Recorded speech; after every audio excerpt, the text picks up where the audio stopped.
карындашдар айымдар, куттуу болсун жаз майрамы бартыңар. Көтөрүлүп манайыңар өчпөсүн, жаз айында ачылганда жарпынар. Ийе деп куру бекер налыбай, сак саламат жүрүңүздөр карыбай. Өмүрлөрдүн жашыл гүлүн ыйратпай, жашагыла жашыл өскөн арчадай. Айтар сөздүн кыскасы, силерсиңер ал турмуштун туткасы, жашообузга жарык чачып нур берген, силерсиңер асыл кызыктын устаты.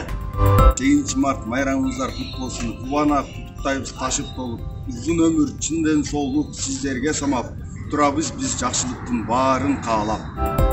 Урматтуу айымдар, биз сиздерди 8 март аялдардын эл аралык күнү менен Бишкек шаары боюнча башкармалыгынын куткаруу кызматынын атынан чын жүрөктөн куттуктайбыз. Үй-бүлө очогунун сактоочулары болгон кымбаттуу апаларга бизге өмүр бергендиги үчүн терең таазим этип, аял затынын талыкпаш эмгегине, чыдамкайлыгына дагы бир жолу терең ыраазычылык билдиребиз. Дагы бир жолу майрамыңыздар менен куттуктайбыз!